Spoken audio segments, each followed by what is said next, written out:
Hey everybody, welcome back. Joe Gambino here. Today we're going through another scapular mobility exercise. If you haven't seen the one on elevation and depression yet, go back, check them out. But if you've seen those two already, you know that the scapula should have mobility as well as stability. Today's video is going to be covering PAILs and rails for scapular protraction. This one I find to be very, very, very important. A lot of people do not know how to control scapular protraction, they do not know how to access it, and it's one of these movements that are very, very important for overhead reaching, shoulder health. So it's something that we want to make sure that we have access to, because all of these exercises that strengthen the serratus anterior, which is this one muscle that everyone talks about being very, very important for shoulder health, especially overhead shoulder mobility. If you don't have access to scapular protraction, just because that mobility is not there, you're not going to be able to properly strengthen that muscle because you don't have access to the position in the first place. If you don't have access to the position, you're not going to be able to engage the muscle as you would normally be able to do if you had full range of motion. Okay, so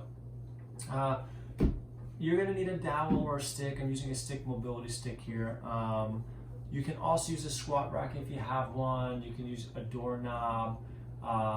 Just kind of grab onto a doorknob with door closed. That's another way. But you just need something that's going to kind of lock your shoulder blades in place so that when we create the retraction component, that our arms don't move. So PAILs and rails, if you're not familiar with them, they are isometric contractions.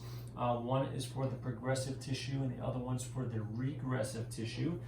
So no matter what you're doing, right, if you're grabbing a doorknob like so, creating scapular protraction, or if you're using a stick or a squat rack, right, where I'm going to be using my foot as the block, okay, the progressive tissue is going to be everything on the posterior or the back side of my body. So when I do a PAILs contraction, I'm going to be attempting to retract my shoulder blades. Okay, again, it's isometric in nature, so that means the muscle is going to engage, but there's going to be no joint movement. So when I'm here and I'm trying to retract, the stick and the resistance against my foot is going to prevent the retraction from happening when I'm still engaging those muscles. Okay, then the PAILs contraction is trying to get more scapular protraction, okay, and that's reaching my arms forward.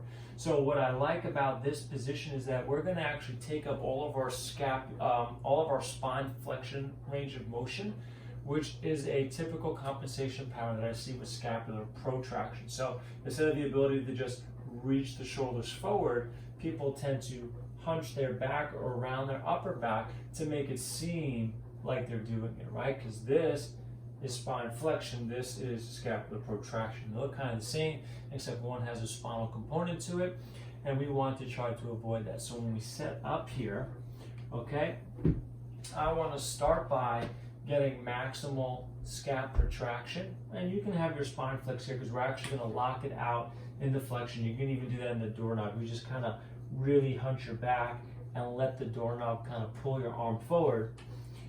All right, so I'm right in here. That's the maximum protraction I can get. I have my spine flexed pretty much at the max as well. Can't really kind of get much more than that. And then my first, we're going to start that PAILs contraction, right? So I'm going to try to retract my scapula. We're going to start gentle. We're going to start with about 20% of your max effort.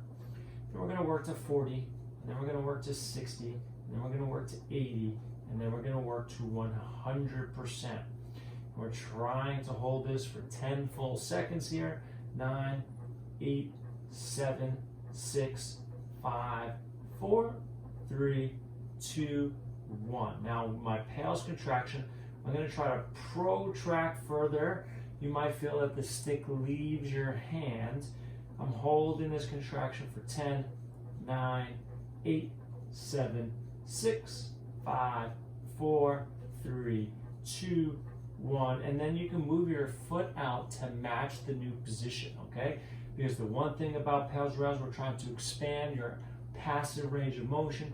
So when we get into the new position, we want to stay there. We don't want to come out of it.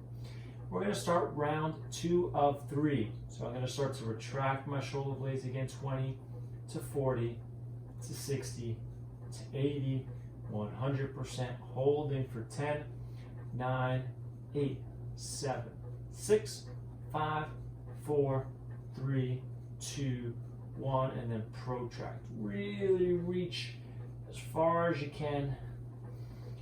Protracting, reaching those shoulders.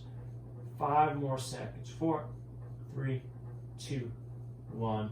Foot goes out and meets your the stick. And we're going to go final round here. I'm going to try to retract 20, 40, 60, 80, 100%. Holding 10, 9, 8, 7, 6, 5, 4, 3, 2, 1, and reach. Really reaching those shoulder blades. Trying not to continue to flex the spine as much as you can. Try to feel those arms getting longer, the scapula is protracting, and holding for 3, 2, 1, and relax. So there you guys have scapular protraction, PAILs, rails. If you guys found this helpful, don't forget to like this video, like this post, and subscribe to the channel. If you have any questions, comments, concerns, please let me know in the comments below. I'll see you guys next time.